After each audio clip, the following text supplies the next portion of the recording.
Sejam bem-vindos a mais um programa Saúde e Beleza na TV. E agora iniciaremos o quadro Adiós Calvície. Eu trouxe para o programa de hoje algumas perguntas de internautas sobre o transplante capilar, tá? Vocês da Clínica Barancelli usam da técnica do corte ou fio a fio? Então, explicando, existem duas técnicas para se realizar o transplante. Uma é a FUT, que faz realmente o corte, retira um pedaço do couro cabeludo, e a FUE, onde é o famoso fio a fio. Na verdade, é folículo a folículo. Aqui nós só fazemos a técnica do fio a fio, da FUE. Usam anestesia geral? Dói muito? Quantos dias demora? Enfim, é feito em um dia só. Nós não usamos anestesia geral, só local, com sedação leve, tá? Para o paciente dormir, porque é um procedimento de muitas horas. A dor durante o procedimento é zero, porque a anestesia é muito bem feita. E no pós-operatório, vários pacientes sequer chegam a usar os remédios contra a dor. Então é bem tranquilo. Eu só peço 2 dias de repouso após, e depois é vida normal. É um procedimento minimamente invasivo, bem tranquilo até do pós-operatório. Tenho pouca área doadora. Posso usar cabelo de outra pessoa? Essa pergunta eu ouço todos os dias. Não, de jeito nenhum. Não dá para usar o cabelo de outra pessoa, porque o corpo vai rejeitar o cabelo de outra pessoa. É uma genética diferente. Quando você faz um transplante de órgãos, tipo rim, fígado, você usa remédios contra a rejeição, mas que são remédios que têm efeitos colaterais muito graves e tudo mais, que não se justifica para fazer transplante de cabelo, né? Estou totalmente careca e isso não me importa. O que eu faço, apenas a única coisa que eu te digo é para que tome o cuidado com relação ao sol. O cabelo não é só para pentear. O cabelo não tem só função estética, ele protege o couro cabeludo contra a radiação ultravioleta, que causa câncer, especialmente o melanoma, que já foi falado aqui no nosso programa. Então, protetor acima de 70, bonezão, especialmente no verão ou em qualquer momento de exposição ao sol, tá? Voltamos, estamos agora no momento pele bonita e saudável, com a dermatologista doutora Dandara Mício. Seja muito bem-vinda. Obrigada, doutora. É um prazer novamente estar aqui com vocês. E o assunto de hoje são os preenchedores, especialmente os faciais. Eu entendo como o preenchedor assim, mais importante o ácido hialurônico, né, doutora? Isso. Então, o ácido hialurônico hoje é o que a gente mais usa, na verdade, praticamente o único, né? Por quê? Porque é uma medicação que a gente consegue, se tiver algum problema, a gente consegue diluir, né? Então, por exemplo, tem pacientes que a gente faz um preenchimento que o paciente achou que ficou exagerado, ou então que ficou com algum nódulo. A gente consegue uma enzima que dilua esse ácido hialurônico, tá? Não é o plano, né? A gente sempre pretende, um bom profissional, geralmente, na maioria das vezes, quando ele sabe a técnica correta, a gente acaba nunca usando uma hialuronidase, tá? Então, o ácido hialurônico hoje é o carro-chefe. A gente faz muito preenchimento, eu gosto muito de preenchimento labial. Eu acho que harmoniza muito a face, tanto homem quanto mulheres vão envelhecendo e a boca vai diminuindo de tamanho. Então, o preenchimento labial muda muito a face da pessoa para melhor, se não feito exagerado. Eu tô colocando algumas imagens no preenchimento que eu costumo fazer. Gosto também de usar bastante na região de olheiras, né? Tem indicações específicas, não são todos os pacientes que fazem preenchimento de olheiras, que tem essa indicação. Então, sempre a gente precisa de uma boa análise de todo o perfil do paciente. Tá muito na moda, mas eu torço meu nariz literalmente com relação à rinomodelação. A região do nariz é muito vascularizada. É perigoso, né? É uma área bem perigosa. Ela deve ser feita por profissionais que já usam muito preenchedores. Ou não deve ser feito. Ou não deve ser feito. Profissionais, digo, médicos que já estejam habilitados e já estejam acostumados a usar muito preenchedores já, né? Então, assim, precisa de uma curva de aprendizado que a gente fala. Não é você fazer um curso e já fazer uma rinomodelação. porque pode ter complicações gravíssimas. E não só com a rinomodelação. Os lábios, se você vê uma foto anatômica, a gente vê que tem muita vascularização, existem muitos vasos.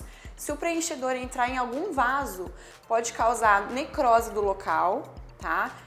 Tanto do local que foi preenchido, então existe necrose labial, existe necrose facial, existe até cegueira, se for, geralmente quando a gente faz em região temporal, é uma área muito arriscada, porque pode causar, o ácido hialurônico acaba entrando dentro de uma artéria que irriga o nervo óptico, então pode causar até cegueira. Mas só para começar, o PMMA é banido nos Estados Unidos. Você acha que um país sério como os Estados Unidos ia banir uma substância boa e baratinha? Jamais, né? Já se sabe há mais de 15 anos que você aplicou hoje o PMMA e pode dar problema daqui a 10 anos. O corpo pode reagir, isso sem contar os problemas do momento da aplicação. Então isso aí é perigo. Então prestem muita atenção no que está sendo aplicado no rosto e no corpo de vocês, tá? Porque depois isso não dá para consertar. Não tem conserto. E assim, infelizmente a gente tem profissionais que vendem como se fosse ácido hialurônico, que é uma substância muito mais segura, mas estão aplicando PMMA, que é muito mais barato, né? Então assim, hoje em dia existem profissionais que é inacreditável o que eles fazem. Então, pessoal, sabendo desses riscos todos, pelo amor de Deus, vocês vão colocar o rosto de vocês na mão de um profissional que não tenha sequer sentado numa cadeira de faculdade de medicina? Por favor, né? Obrigado, doutora, por mais uma aula aqui pra gente e nos vemos no próximo sábado. Eu que agradeço. Estou aqui semana que vem. Muito obrigada, doutor. E hoje estamos com o Dr. Tufi Dipp Júnior, que é cardiologista, e vamos falar de um assunto relativamente novo na medicina, que seriam as doenças cardíacas, as cardiopatias pelo Covid e pós-Covid. Então, doutor, sinto-me lisonjeado pela sua presença aqui. Igualmente. Agradeço. Então, vamos falar brevemente sobre os acometimentos cardíacos durante a infecção pelo Covid. Estima-se que aproximadamente 20 a 30% dos pacientes internados eles apresentam alguma evidência de comprometimento cardíaco pelo Covid, né? Isso pode ser traduzido pela presença de arritmias, pela presença de miocardite, que é uma inflamação do músculo cardíaco, que pode levar também a arritmias, pode levar a insuficiência cardíaca, ou seja, o coração, a falência cardíaca. Existem alterações, distúrbios na parte elétrica do coração, podem até os pacientes serem acometidos com infarto agudo, às vezes um paciente que já tinha uma placa em coronária e essa placa, pelo processo inflamatório que a doença desencadeia, essa placa rompe, existe um acidente de placa, forma um coágulo e uma obstrução dessa artéria. Então existe uma gama muito grande de comprometimentos que são avaliados, né, através de eletrocardiograma, dosagem de enzimas, ecocardiograma, exames de imagem do coração, de comprometimento cardíaco durante a fase em si da doença, né? Mas isso em pacientes de quadro moderado para cima? Ou chega com quadros leves, os pacientes que têm quadros leves ou moderados, que muitas vezes acabam não internando, muitas vezes não fazem esses exames, né? Mas os pacientes que ficam internados, né, eles acabam realmente frequentemente sendo submetidos a exames cardiológicos, né? E às vezes, né, a causa da internação é a sintomatologia cardiológica, né? E por trás, né, do sintoma cardiológico, por exemplo, um paciente que chega com um quadro de dor no peito, um quadro de infarto agudo do miocárdio, você percebe que ele teve, precedendo esse quadro, algum sintoma gripal, né, e que depois, fazendo a testagem para o Covid, você observa que o paciente era também, está na vigência da infecção pelo Covid, e uma das manifestações associadas ao quadro do Covid, uma complicação, é a manifestação cardíaca, né, ou uma arritmia, né? Então existe, né, também, como nós vamos acho que discutir daqui a pouco, a possibilidade de comprometimento cardíaco pós-Covid também, né? Essa também é uma coisa nova que Isso na verdade, assim, o que alertou a comunidade médica foi justamente um trabalho publicado na Alemanha, feito com pacientes que tiveram Covid já com mais de 60 dias da doença e que foram submetidos, um número de 100 pacientes foram submetidos a exame de ressonância cardíaca. Desses 100 pacientes, aproximadamente 70 tinham alterações, edema, inflamação na ressonância cardíaca. Interessante que desses pacientes, 20%, 18% para ser exato, tinham tido os quadros leves de Covid, que tinham sido acompanhados apenas então, pacientes com ambulatoriamente. quadros leves tinham alterações Também cardíacas. tinham alterações cardíacas. 2 meses depois. Mais de 2 meses, levando então a essa possibilidade de que além das manifestações cardiológicas na vigência da doença, existe a possibilidade de sequelas cardíacas, que a gente não sabe exatamente o significado, o real significado, a real gravidade disso, mas existe essa possibilidade de sequelas cardíacas pós-Covid. Tá, então vamos botar assim, pro